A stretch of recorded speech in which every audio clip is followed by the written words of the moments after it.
گرامی، آج کی مناسبت سے میں نے اپنی تقریر کا عنوان منتخب کیا ہے والدین کے حقوق۔ اللہ تبارک و تعالی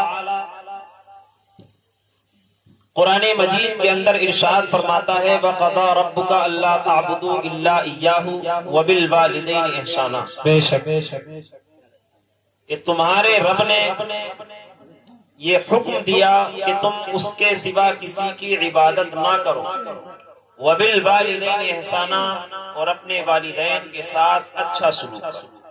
بے شک ایک شاعر ہندوستان کے رہنے والے منور رانا ہیں، انہوں نے ماں کے متعلق بڑے بڑے اچھے اشعار کہے ہیں۔ وہ کہتے ہیں کہ چلتی پھرتی ہوئی آنکھوں سے اذاں دیکھی، چلتی پھرتی ہوئی آنکھوں سے اذاں دیکھی ہے، میں نے جنت تو نہیں دیکھی ہے ماں دیکھی، چلتی پھرتی ہوئی آنکھوں سے اذاں دیکھی ہے، میں نے جنت تو نہیں دیکھی ہے ماں دیکھی ہے۔ وہ کہتے ہیں کہ ابھی زندہ ہے ماں میری، مجھے کچھ بھی نہیں ہوگا، ابھی زندہ ہے ماں میری، مجھے کچھ بھی نہیں ہوگا، میں گھر سے جب نکلتا ہوں دعا بھی ساتھ چلتی ہے، میں گھر سے جب نکلتا ہوں دعا بھی ساتھ چلتی ہے۔ اور کہتے ہیں کہ اس طرح میرے گناہوں کو وہ دھو دیتی ہے، اس طرح میرے گناہوں کو وہ دھو دیتی ہے، ماں بہت غصے میں ہوتی ہے تو رو دیتی ہے، ماں بہت غصے میں ہوتی ہے تو رو دیتی ہے۔ اور کسی کو حصے میں گھر ملا یا کوئی دکان آئی، کسی کو حصے میں گھر ملا یا کوئی دکان آئی، میں گھر میں سب سے چھوٹا تھا میرے حصے میں ماں آئی، گھر میں سب سے چھوٹا تھا میرے حصے میں ماں آئی۔ اور ایک شاعر گزرے جن کا نام ہے عباس تابش، انہوں نے بڑا ہی پیارا شعر کہا، ہر شخص اپنے بچپن کا زمانہ یاد کرے اور اس شعر کو سنے۔ وہ کہتے ہیں ایک مدت سے میری ماں نہیں سوئی تابش، ایک مدت سے میری ماں نہیں سوئی تابش، میں نے ایک بار کہا تھا مجھے ڈر لگتا ہے، میں نے ایک بار کہا تھا مجھے ڈر لگتا ہے، چلتی پھرتی ہوئی آنکھوں سے اذاں دیکھی ہے، میں نے جنت تو نہیں دیکھی ہے ماں دیکھی ہے۔ اللہ تبارک و تعالی قرآن مجید کے اندر ارشاد فرماتا ہے وَقَضَى رَبُّكَ أَلَّا تَعْبُدُوا إِلَّا إِيَّاهُ وَبِالْوَالِدَيْنِ إِحْسَانًا، اللہ تبارک و تعالی نے حکم دیا کہ اپنے رب کے سوا کسی کی عبادت نہ کرو، وَبِالْوَالِدَيْنِ إِحْسَانًا، اور اپنے والدین کے ساتھ اچھا سلوک کرو۔ عزیزان گرامی، ہر انسان اپنے گریبان میں جھانکے، اپنے آس پاس کا جائزہ لے اور دیکھے کہ آج کے ماحول میں ہم اپنے ماں باپ کے ساتھ کیسا سلوک کر رہے ہیں، ماں باپ کا کتنا بلند مقام ہے۔ مصطفیٰ جان رحمت ارشاد فرماتے ہیں الجنت تحت اقدام الامہات، کہ جنت ماں کے قدموں کے نیچے ہے۔ عزیزان ملت اسلامیہ، ایک حدیث پاک کے اندر مصطفیٰ جان رحمت ارشاد فرماتے ہیں من اصبح مطیعا للہ فی والدی اصبح لہ بابان مفتوحان من الجنہ۔ آقا ارشاد فرماتے ہیں کہ جو بندہ مومن اپنے والدین کے بارے میں اللہ کا فرما بردار رہا، جس نے اس حال میں صبح کی کہ وہ والدین کے بارے میں اللہ کا فرما بردار رہا، آقا ارشاد فرماتے ہیں اصبح لہ بابان مفتوحان من الجنہ، پروردگار عالم اس بندے مومن کے لیے جنت کا دروازہ کھول دیتا ہے۔ وَإِن كَانَ وَاحِدًا فَوَاحِدًا، اگر اس کے والدین میں سے کوئی ایک زندہ ہوتا ہے اللہ ایک دروازہ کھول دیتا ہے۔ مصطفیٰ جان کائنات آقا آگے ارشاد فرماتے ہیں وَمَنْ أَصْبَحَ عَاصِيًا لِلَّهِ فِي وَالِدَيْهِ، اگر کوئی بندہ اس حال میں صبح کرتا ہے کہ وہ والدین کے بارے میں اللہ کا نافرمان رہتا ہے، نعرہ تکبیر، نعرہ تکبیر، نعرہ رسالت، نعرہ رسالت، مسلک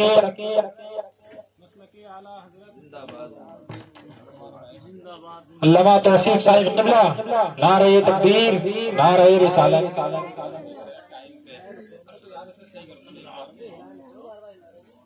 آقا کریم صلی اللہ علیہ وسلم ارشاد فرماتے ہیں من اصبح له بابان مفتوحان من النار وان كان واحدا فواحدا. آقا نے ارشاد فرمایا اگر اس کے والد اگر کوئی بندہ اس حال میں صبح کرتا ہے کہ وہ والدین کے بارے میں اللہ کا نافرمان رہا تو اللہ تبارک و تعالی جہنم کے 2 دروازے اس کے لیے کھول دیتا ہے. وان كان واحدا فواحدا, اگر اس کے ماں باپ میں سے کوئی ایک زندہ ہوتا ہے اللہ ایک دروازہ کھول دیتا ہے. ایک صحابی رسول کھڑے ہوتے ہیں, آقا کی بارگاہ میں دست بست عرض کرتے ہیں یا رسول اللہ وَإِن ظَلَمَاهُ, اگرچہ اس شخص کے ماں باپ اس پر ظلم کرتے ہو, اگرچہ اس شخص کے ماں باپ اس پر زیادتی کرتے ہو, آقا ارشاد فرماتے ہیں وَإِن ظَلَمَاهُ وَإِن ظَلَمَاهُ وَإِن ظَلَمَاهُ, اے پوچھنے والے صحابی اگرچہ اس شخص کے ماں باپ اس پر زیادتی کرتے ہو, اگرچہ اس شخص کے ماں باپ اس کے ساتھ حق تلفی کرتے ہو. عزیزان ملت اسلامیہ, مصطفیٰ جان رحمت نے 3 مرتبہ تاکید کے ساتھ ارشاد فرمایا پتا چلا کہ ماں باپ کا بہت بلند مقام ہے, کیونکہ اللہ تبارک و تعالی نے اپنی عبادت کے فوراً بعد اگر کسی چیز کا حکم دیا ہے تو اللہ تبارک و تعالی نے ماں باپ کے ساتھ حسن سلوک کی تاکید فرمائی. بے شک بے شک. لیکن آج ہم ماں باپ کو بھول بیٹھے. جی بے شک. ماں باپ اپنی اولاد کو کس طریقے سے پالتے ہیں یہ ہر وہ انسان جانتا ہے جس کے پاس اولاد ہے. ہر انسان اپنے گریبان میں جھانکے اور وہ اس چیز کا احتساب کرے کہ جس طریقے سے میں اپنے بچوں کے لیے مال کما کے لاتا ہوں, جس طریقے سے میرے بچوں کو تکلیف ہو جاتی ہے, میں پریشان ہو جایا کرتا ہوں, اسی طریقے سے میرے ماں باپ کو بھی تکلیف ہوتی ہوگی. عزیزان ملت اسلامیہ, ایک ماں 9 مہینے تک اپنے بچے کو اپنے پیٹ میں رکھتی ہے, کس طریقے کی مشکلات کا سامنا کرتی ہے, کتنی دقتیں ہوتی ہیں, یہ تو ماں ہی احساس کر سکتی ہے. عزیزان ملت اسلامیہ, مصطفیٰ جان رحمت ارشاد فرماتے ہیں کہ اگر کوئی بندہ ساری زندگی بھی اپنی ماں کی خدمت کرتا رہے تب بھی وہ بندہ ماں کے اس جھٹکے کا حق ادا نہیں کر سکتا جو اس کی تکلیف کے وجہ اس کی پیدائش کے وقت اس کی ماں کو جھٹکے لگے تھے. ان جھٹکوں میں سے ایک جھٹکے کی تکلیف کا بھی حق ادا نہیں کر سکتا. لیکن ہم ماں باپ کے حقوق کو بھول بیٹھے ہیں. عزیزان ملت اسلامیہ, ماں اپنے بچوں کی پرورش کس طریقے سے کرتی ہے, باپ کس طریقے سے مال کما کے لاتا ہے. سردیوں کی لمبی لمبی راتوں میں بھی جب بچہ پیشاب کر دیا کرتا ہے تو ماں بچے کے کپڑے اسی وقت تبدیل کر دیا کرتی ہے. اگر کپڑے ختم ہو جاتے ہیں تو ماں اپنے بچے کو سینے پر سلا لیا کرتی ہے. خود تو گیلے میں سونا گوارا کرتی ہے لیکن بچے کو گیلے میں نہیں ڈالتی کہ کہیں ایسا نہ ہو میرا لال گیلے میں رہ جائے, میرے لال کو تکلیف ہو جائے, میرا لال بیمار پڑ جائے. عزیزان ملت اسلامیہ, اگر کسی کی اولاد بیمار پڑ جاتی ہے ماں باپ پریشان ہو جاتے ہیں, یہاں تک کہ اپنی ساری جائیداد تک دینے کے لیے تیار ہو جاتے ہیں اور ڈاکٹروں سے کہتے ہیں کہ کچھ بھی ہو ہمارے بیٹے کو ٹھیک کر دیا جائے, ہم ساری دولت لا کر آپ کے قدموں پہ نچھاور کر دیں گے لیکن ہمارے بیٹے کی جان بچا لی جائے. لیکن جب یہی بیٹا جوانی کی دہلیز پر قدم رکھتا ہے ماں باپ اس کے لیے رشتے تلاش کرتے ہیں, اس کی شادی کر دی جاتی ہے. جب شادی ہونے کے کچھ دنوں کے بعد ہی اس کی بیوی اس کو رنگ دکھاتی ہے تو یہ بیٹا جس کی خاطر ماں باپ نے تکلیفوں کا سامنا کیا تھا, باپ نے کم مال کمانے کے اندر حلال و حرام کی بھی تمیز نہ کی کہ کسی طریقے سے میرے بیٹے کی پرورش اچھی طریقے سے ہو جائے, آج وہی بیٹا بیوی کے کہنے پر آ کر ماں باپ کو تکلیف دیتا ہوا نظر آتا ہے, اپنے ماں باپ کو گھر سے نکالتا ہوا نظر آتا ہے. عزیزان ملت اسلامیہ, آج ایسا دور آ گیا ہے, یہی ماں اگر کسی اولاد کے حق میں دعا کر دے تو اللہ تبارک و تعالی ماں کی دعا کو قبول کر لیا کرتا ہے اور بیٹے کو بلند مقام عطا کر دیا کرتا ہے. لیکن یہی ماں اگر کسی اولاد کے حق میں بد دعا کر دے تو اللہ تبارک و تعالی ماں کی بد دعا کو رد نہیں فرماتا. وہ انسان دنیا کے اندر بھی ذلیل اور رسوا ہو جایا کرتا ہے. 2 واقعات سنا کر میں اپنی گفتگو کو ختم کر رہا ہوں. حضرت اللہ کے برگزیدہ بندے حضرت بایزید بستامی ہیں, ان کا واقعہ جو میں سنانے جا رہا ہوں اس کی کئی روایتیں ہیں, ان میں سے ایک روایت میں آپ کے سامنے پیش کر رہا ہوں. اللہ کے برگزیدہ بندے حضرت بایزید بستامی رحمت اللہ تعالی علیہ اپنے مریدوں کے ساتھ بیٹھے ہیں، اپنے ہم نواؤں کے ساتھ بیٹھے ہوئے ہیں۔ آپ کے مریدین آپ سے پوچھتے ہیں، اے اللہ کے برگزیدہ بندے، اللہ کے ولی حضرت بایزید بستامی، اللہ تبارک و تعالی نے آپ کو یہ بلند مقام، یہ بلند مرتبہ کس طرح عطا کیا ہے؟ یہ ولایت کا تاج اللہ تبارک و تعالی نے آپ کو کس چیز کے صدقے میں عطا کیا ہے؟ حضرت بایزید بستامی ارشاد فرماتے ہیں، اے میرے ہم نواؤ، اے میرے مریدو، ایک مرتبہ کا واقعہ ہے کہ ساری دنیا بستر استراحت پر آرام کر رہی تھی، سردیوں کی لمبی لمبی راتیں تھیں، کڑاکے کی سردی پڑ رہی تھی، ایسی سناٹے کی رات میں ساری دنیا بستر استراحت پر آرام کر رہی ہے، میں بھی اپنے گھر کے اندر سویا ہوا تھا، میری والدہ محترمہ بھی آرام کر رہی تھی۔ رات کی تاریکی کے اندر میری والدہ محترمہ نے آنکھ کھولی، میری ماں مجھ سے بولی، بیٹا بایزید بستامی۔ میری آنکھ کھلی، ماں کی آواز جب میرے کانوں سے ٹکرائی، میں بیدار ہو گیا، میں ماں کی خدمت میں حاضر ہوا، عرض کیا، امی جان کیا بات ہے؟ وہ ارشاد فرمائے، میری ماں مجھ سے بولی، بیٹا بایزید پیاس لگ رہی ہے، ذرا پانی لا کر کے مجھ کو پلا دو۔ ارشاد فرماتے ہیں میرے مریدو، جب ماں نے مجھ سے پانی کو طلب کیا، میں نے ماں کی آواز پر لبیک کہا، گھر کے اندر پانی کو تلاش کیا، گھر کے برتنوں کے اندر پانی موجود نہ تھا، میں پانی کی تلاش میں گھر سے باہر نکلا، گھر کے باہر پانی کو تلاش کیا، لیکن گھر کے قریب پانی نہ مل سکا۔ میرے دل کے اندر بار بار یہی خیال آ رہا تھا، اے بایزید، اگر تم پانی لیے بغیر ماں کی خدمت میں پہنچ گئے تو ماں کو کیا جواب دو گے؟ ماں پوچھے گی، بیٹا بایزید پانی لے کر نہیں آئے تو ماں کو کیا جواب دو گے؟ اس لیے میں پانی کی تلاش میں دور دراز چلا گیا، میں جنگل میں چلا گیا، بہت دور جانے کے بعد مجھے پانی ملا، لیکن وقت بہت ہو چکا تھا، جب تک کہ میں پانی لے کر کے آیا تب تک میری والدہ محترمہ سو چکی تھی، وہ نیند کی آغوش میں چلی گئی تھی۔ ارشاد فرماتے ہیں میرے مریدو، جب میں پانی لے کر کے آیا، میں نے دیکھا کہ امی جان سو چکی ہیں، آرام کر رہی ہیں، میرے دل کے اندر خیال پیدا ہوا، بایزید ماں کو پیاس لگ رہی ہے، ماں نے پانی مانگا تھا، ماں کو بیدار کرو اور خدمت میں پانی پیش کر دو، ماں خوش ہو جائے گی۔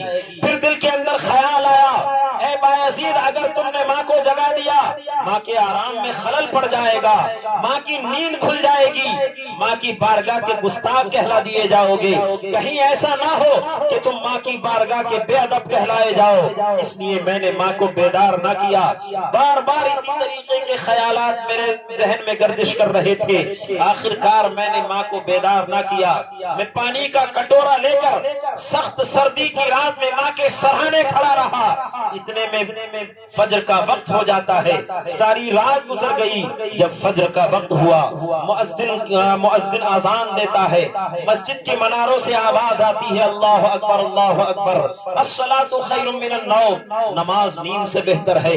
جب یہ آواز میری والدہ محترمہ کے کانوں میں ٹکرائی، امی جان آنکھ کھولتی ہے، دیکھا کہ بیٹا بایزید بستامی سرہانے کھڑا ہوا ہے، ارشاد فرماتی ہے، بیٹا تم میرے سرہانے کیوں کھڑے ہوئے ہو؟ میں نے عرض کیا، امی جان آپ نے مجھ سے پانی مانگا تھا، میں جب تک پانی لے کر کے آیا آپ کی آنکھ لگ گئی تھی، میں نے آپ کو بیدار کرنا مناسب نہ سمجھا۔ ماں نے کہا، بیٹا بیدار کر لیا ہوتا۔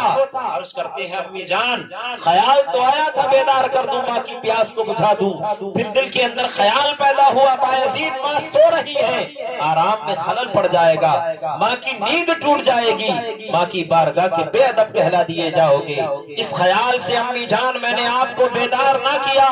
عزیزان ملت اسلامیہ، جب حضرت بایزید بستامی کی امی جان نے اپنے بیٹے کی اتنی پیاری گفتگو سنی، اللہ کی بارگاہ میں اپنے ہاتھوں کو اٹھاتی ہیں، عرض کرتی ہے، پروردگار عالم، تیرا اور تیرے حبیب کا وعدہ ہے، تو کسی بھی ماں کی دعا کو رد نہیں فرماتا۔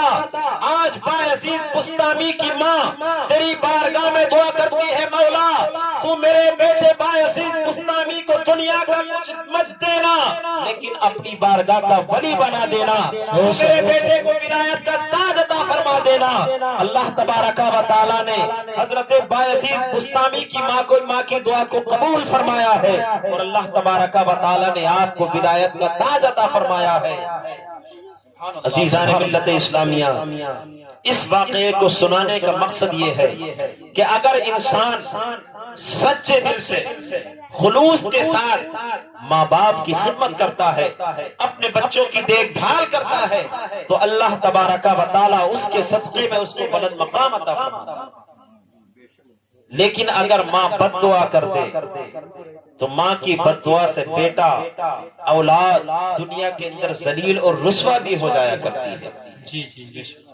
اللہ کے برگزیدہ بندے حضرت جریج ہے، جس شہر کے اندر یہ رہا کرتے تھے، اس شہر کے اندر دوسرے لوگ بھی رہا کرتے تھے جو گناہوں میں مبتلا تھے۔ آپ بڑے ہی عبادت گزار تھے، متقی اور پرہیزگار تھے، ساری رات اپنے عبادت خانے میں گزار دیتے، پوری رات نفل پڑھتے رہتے، اللہ کی بارگاہ میں سربہ سجود رہتے۔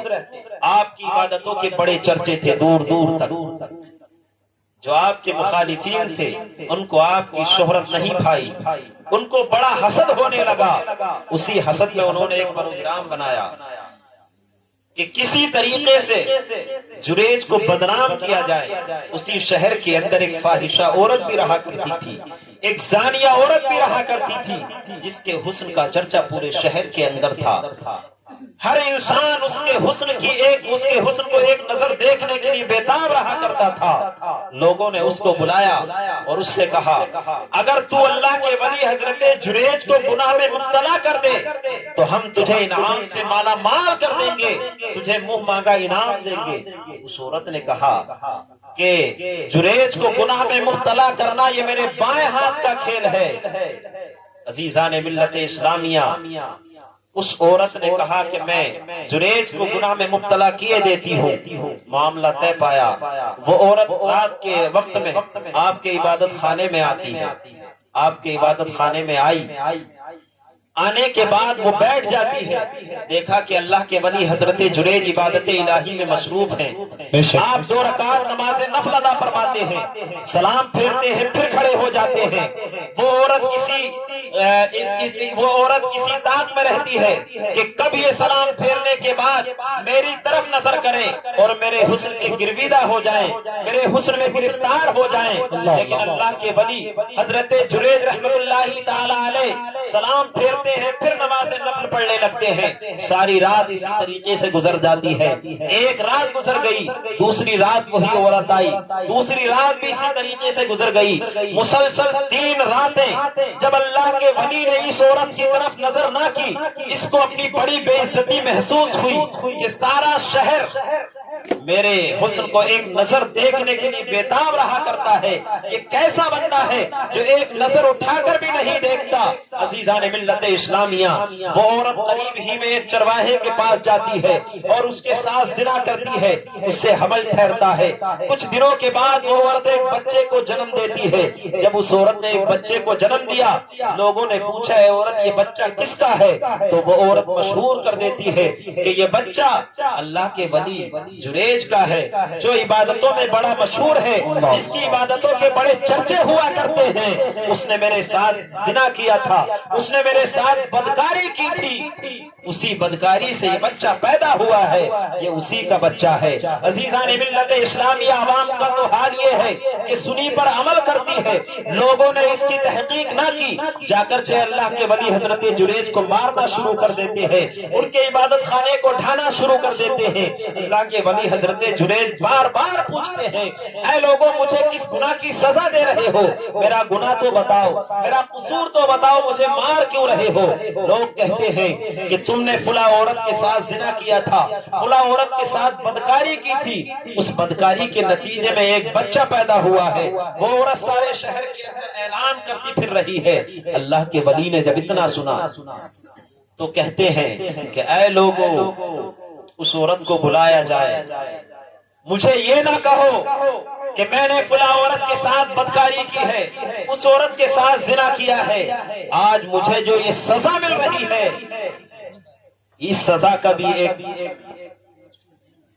ایک وجہ ہے اس سزا کی کہ ایک مرتبہ میں اپنے عبادت خانے کے اندر عبادت کر رہا تھا، میری والدہ محترمہ آئی، میں نماز نفل پڑھ رہا تھا، امی جان آواز دیتی ہے بیٹا جنید ادھر آؤ، میری امی جان کو مجھ سے کچھ کام تھا لیکن میں نماز میں مشغول رہا، ماں کی بات پر توجہ نہ دی، ماں چلی گئی، دوسری رات میری امی جان آتی ہے، آواز دیتی ہے بیٹا جنید ادھر آؤ، میں دوسری رات بھی نماز نفل میں مشغول رہا، ماں کی بات پر توجہ نہ دی، مسلسل 3 راتیں میری والدہ محترمہ آتی رہی اور آواز دیتی رہی بیٹا جنید ادھر آؤ، میں اسی کشمکش میں رہا کہ میں ماں کی آواز پر لبیک کہوں تو اللہ رب العزت کی عبادت چھوٹتی ہے، اگر عبادت میں مشغول رہتا ہوں تو ماں کی آواز پر لبیک نہیں کہہ سکتا، میں نماز کے اندر مشغول رہا، 3 دن مسلسل میری والدہ محترمہ آتی رہی، آواز دیتی رہی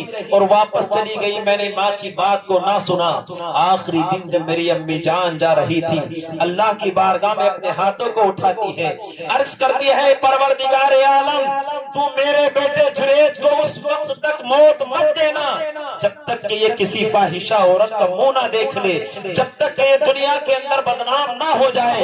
اللہ اکبر۔ حضرت جنید ارشاد فرماتے ہیں اے لوگو، میری ماں نے بد دعا کی تھی کہ جب تک میں کسی فاحشہ عورت کا منہ نہ دیکھ لوں، جب تک میں دنیا والوں کے سامنے رسوا نہ ہو جاؤں، اللہ تبارک و تعالی مجھے اس وقت تک موت مت نہ دے۔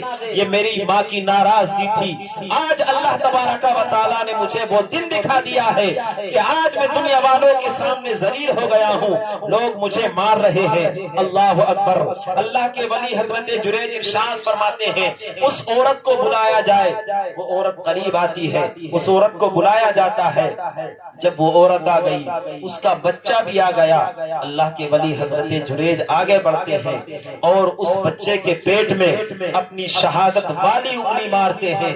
جو بچہ ابھی 2 یا 4 دن کا تھا اس بچے کے پیٹ میں انگلی کا مارنا تھا۔ اللہ کے ولی ارشاد فرماتے ہیں اے بچے سچ بولو، تمہارا باپ کون ہے، تمہاری ماں کے ساتھ کس نے بدکاری کی تھی، تمہاری ماں نے کس کے ساتھ منہ کالا کیا تھا، تمہارا باپ کون ہے۔ اس بچے کو اللہ تبارک و تعالی، جو بچہ 2 یا 4 دن کا تھا، قوت گویائی عطا فرماتا ہے، وہ بچہ بول اٹھتا ہے کہ میری ماں نے فلاں چرواہے کے ساتھ منہ کالا کیا تھا، میرا باپ فلاں چرواہا ہے۔ عزیزان ملت اسلامیہ، اللہ تبارک و تعالی نے اپنے ایک ماں کی بد دعا کو بھی دکھا دیا کہ بیٹا ذلیل اور رسوا ہو گیا، اور اللہ تبارک و تعالی نے ایک اپنے ولی کی دعا کا اثر دکھا کر اس بچے کو قوت گویائی عطا فرما دی۔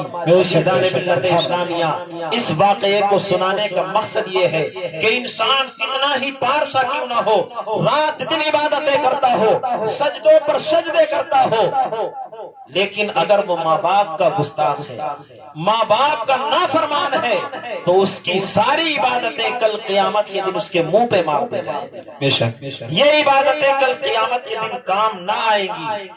اس لیے ضروری ہے کہ ہم اپنے باپ کو بھی راضی کریں، ماں کو بھی راضی کریں، والدین کے ساتھ اچھا سلوک کریں۔